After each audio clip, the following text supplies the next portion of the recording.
In the year 20XX AD,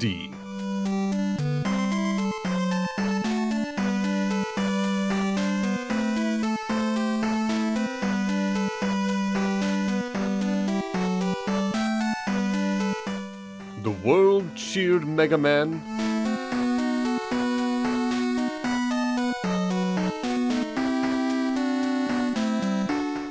when he finally captured and imprisoned Dr. Wily.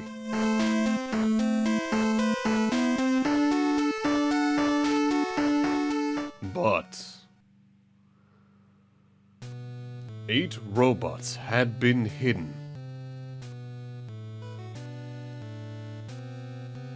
And after 6 months, they gathered around the city and liberated Dr. Wily. I'm Base. Stay out of my way. Base?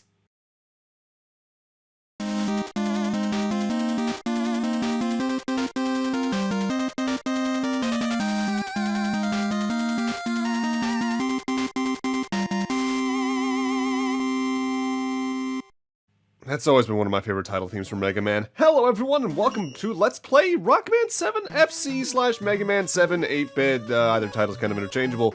This is a fan game released back in 2008 developed by a person known online as Mend, and I'm playing a English fan translation I found on Reddit by Graph78, I think is their username? This is, by and large, just a conversion of the original Mega Man 7 into the 8-bit stylings of the first 6 games, with some minor changes here and there. For instance, there's no intro or middle stage, the shop's completely removed, thus bolts are non-existent. It's a really cool little game, and we're gonna see as we go. But starting off, we might as well go into the things I went into back when even the original LP of this, I believe, the old Mega Man and Base bios for the characters. We're starting off with Freezeman, a prototype robot for pollution-free energy. He's always trying to invent a cool appearance pose. Good point, he's a perfectionist. Bad point, he's kinda gaudy. He likes mystery novels and dislikes pollution. So, you might remember during the previous LP I said that there were some weird points where my controller and Mega Man Unlimited disagreed. That also happened during this game, but at least I can understand why in this case. This game is such an old fan game that it has 0 native controller support. It was keyboard only, so I had to use joy to key, and I'm assuming there may have been a miscommunication there, and you will see some jumps that just kinda flop over in here and there. Because I am following the same weakness order I did in the older LP, but the cool thing about Rockman 7 FC is, by default, all 8 Robot Masters are selectable. In the original Mega Man 7, you can only do that with a password. By default, only Freeze, Cloud, Burst, and Junkman. I like having all 8 available, even though I still always go in the starting 4 order anyway, because it's the best thing to do for items, such as that H plate there. Each of the 4 starting stages from the original game have a plate that spells out Rush, and getting all of them unlocks a very good ability for Mega Man's moveset, so you're gonna want to do that. But the main reason is, well, we're starting in Freezeman's stage. Out of the 4 starting stages from the original game, I find it to be the most effective for getting items, but also I think the stage itself isn't too bad. I know a lot of people don't like ice levels, but I think this one's pretty overall simple to get through, except for right here specifically in the Super Nintendo version. I find these jumps easier to make in this version, and climbing up the top there gets us the exit chip. That allows you to exit stages you've, I think, already cleared. I don't think you can do that on a stage you've not cleared yet. But if you know the original Mega Man 7 really well, you'll know that's not where that is. That's at the end of the stage, and you need to use the item you're supposed to get there, Rush Search, to get it. By and large, a lot of things were removed from Mega Man 7 for this, like I mentioned before, like the shop's completely absent. Abilities like Rush Search were also completely removed. A lot of the other abilities are still in there, but how they are obtained is completely changed, if only to keep in line more with how, for instance, Mega Man 5 and 6 did it, with either finding the beat plate items or getting the energy equalizer in 6. With that said, we're on to Freezeman, and this is where this can be a bit of a nightmare.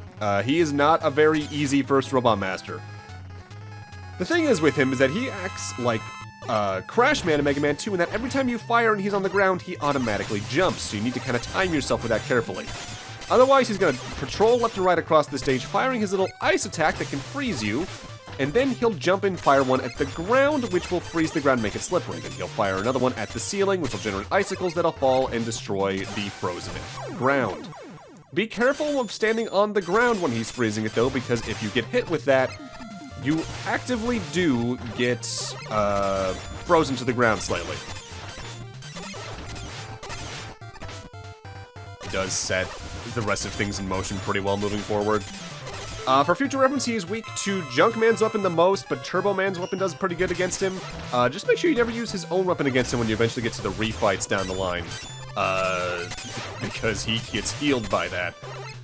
Mega Man 7's got a lot of funky little stuff like that. I'd say it arguably has the most little details out of any of the classic games. Albeit, a lot of them are very easy to miss because they require doing things that aren't exactly the most efficient in some cases. With that said, for beating him, we're getting the Freeze Cracker. When you fire this, you fire a shard of ice forward, and if it hits a wall, it splits into 6 smaller shots, just like it did in the weapon against him. You can also aim it diagonally upward or downwards, but I basically never do this, if only because there's not a lot of things I would use it on that I would need to do that with. In the original Mega Man 7, whenever you got an ability from a boss, you actually had a little cutscene with Dr. Light actively explaining how it worked.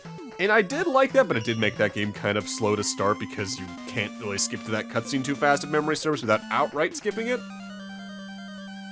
Either way, now moving on to Burstman. An enthusiastic festival goer. He loves watching fireworks and shooting bombs as fireworks. Good point, he's optimistic. Bad point, he's a little happy-go-lucky. He likes night-long binges and he dislikes steady efforts. Fairly sure about here because it's been a while since I just played this game in Japanese, so it may have been even moved in later releases. I swear I remember on the stage select, whenever you selected a boss, them having like a little quote in English that kind of summarized the boss's personality or what they're like. Something like with Freezeman it would have been like, chill out, or something like that. Something along those lines. That sounds like a Sonic quote. I'm not sure if those are just always there in the Japanese games, and maybe that was the dev of this being authentic to that, or if it was removed from the fan translations, because it's been a while since I played the source game in Japanese. If anything, I seldom play Mega Man games in non-English anyway. So that might be worth looking into. I'm actually not entirely sure about it myself. Again, this is a fan translation of a fan game, so I'm not sure if there were things that just weren't exactly easy to port over or something like that. And by the way, download links to the game as well as the fan translation are going to be in the description as well as in the playlist. So if you want to check the game out, do that. By and large, if memory serves, I've been reading the English data for the Robot Masters from Mega Man's 1 through and base when appropriate. But something I don't think I've really covered in any of the prior Mega Man LPs is that there are outright different descriptions for the Mega Man and base bios in the Japanese text versus the English. Like, I just read Burstman's a moment ago, but his Japanese data is true-born native of Edo City. He can't sit still during the festival season. Good point, he's a party director. Bad point, he's easily frightened. Likes hot baths, dislikes steady efforts. I'm not sure why they changed some of them. No thing, that's probably not going to make sense to people outside of Japan. But what I'll always remember is that the English data for Dr. Light classifies, I think it's his bad point is that he's douchey. Whereas, if memory serves, his bad point in Japan is that he's gullible, which is a lot more in character to what we know. Which, weird. Either way, Burstman stage is by and large the water level of this set, but you actively have to contend more with the water itself moving in this stage than most other Mega Man stages of this type. Half or so. Also, we got Yoku blocks, which admittedly aren't too bad in this game. Yoku blocks in general, I used to think were a lot more annoying than I think they are now. I still think they can be rough depending on the timing, but overall I'd say they're still more doable in later games like 3 onwards than they were in Mega Man 2, because Heat Man stage in particular was just the worst with that. Alright, so here's what I mean by the water being a little different. In other Mega Man games, you're just always at the bottom of the water and it acts like a low gravity. In this one, you're actively carried at the top of the water, and when you fall into it, you actively preserve your momentum. So if you jump in and fall in when it's low, you'll probably go careening directly into those spikes. So you actively have to sort of just reverse your mentality of how water physics work for this particular stage, and I think that's actually really cool, because at this point it's not just water or oil anymore, it's like goo. But now we're on to Burstman. We brought Freezecracker, of course, so he's weak to that, but he's also weak. And notably, Freezecracker does more damage on direct contact than it does if you hit him with the backsplashes from it. So Burstman works a little bit like Bubble Man, in that his stage has spikes at the top, and he'll generate bubbles below you to try and send you up into those. The main thing, though, is that you can also get trapped in his main projectile bubbles that will drop landmines and try to send you careening up into the spikes as well. You do a lot of damage to him compared to most of the other bosses, so if you're not going for Freezeman first, Burstman's a really good pick just because of how quick he is to take out. Although, notably, Rockman 7 FC is harder than the original Mega Man 7 in that enemies no longer have a fixed reaction to hitting them with a weakness. For instance, the next boss we're going to fight, when we use Danger Wrap on them in the original game, gets surrounded by it, floats up to the top, and then pops on down. In this, they just take damage, so it's closer to Mega Man's 1 through 6, so bosses are nowhere near as easy to get into locks. By the way, the Danger Wrap is a bubble-type weapon that you send forward, upward at an angle, but if it pops, it actually lays a mine that can explode. I don't really use it too much outside of the bosses that are weak against it. For instance, we are now heading after Cloudman. Cloudman. He can levitate by the gravity controller installed in his body. Good point, he's a couch potato. Bad point, he can't wear shoes. Likes rainy seasons and dislikes lightning rods. This stage is interesting in that if you have Freezecracker, the way you progress through it can change completely. On in the stage, there are enemies that resemble the Japanese Teru Teru Bozu charms. And if you hit them with Freezecracker, they will actively change their shape a little bit and then leave the screen.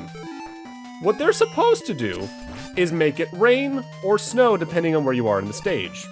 But hitting them with Freezecracker swaps the way that works a little bit. And the reason you want to do this is that finding the rush plate in this stage is a lot easier with it in snow. Because when it's raining, certain parts of the stage sort of work like caves in Pokemon before you use Flash, where you can only see a distinct circle around Mega Man, and it kind of hides where that plate would be otherwise. We'll get to see that effect down the line anyway, because there's a stage in the fortress that does it as well, but to make things easier on yourself, do this. I think you can also have some slight wind platforming in here if you don't do this. But it's been a while since I played this stage without doing this, so don't quote me on that exactly. The Airman stage from Mega Man 2.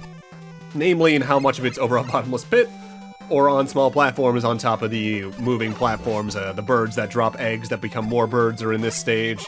In fact, in the original game, that was the best way to grind bolts for the shop you could access by pressing select, but that's not in this one at all.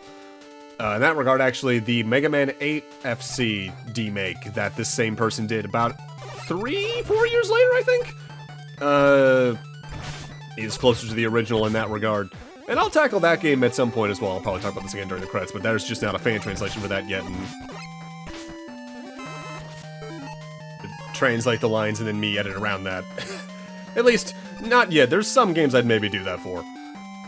Alright, so climbing up this ladder, this is where the rush plate is, but if you had the low visibility circle around you, it'd be really hard to get to that U without falling down to the previous screen or just to your death, period.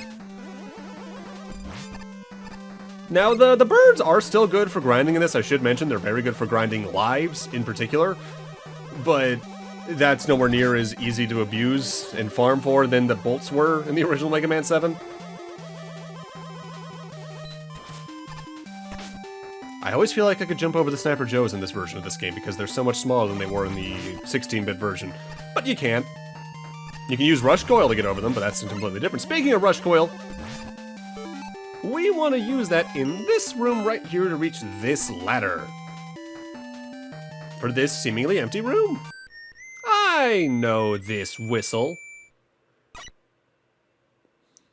It's been a long time. Listen. Your weapons can affect the environment. Try burning the woods. Unfortunate. Smokey is so disappointed in you, buddy.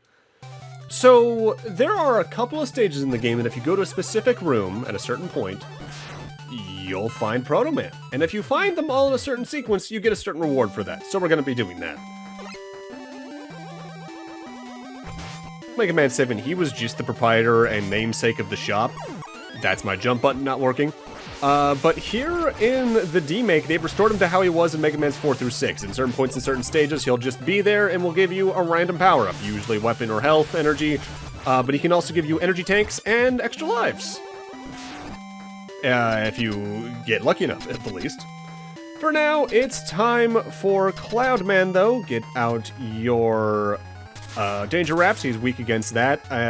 It's actually the main weapon he's weak against. He doesn't really have a split weakness. The main thing he does is shock himself with lightning and then use that to attack you directly. However, the lightning bolt is not you have to dodge. When it hits the floor, it splits into 4 projectiles. You might need to do some 2 smaller jumps or 1 long jump over depending on your positioning.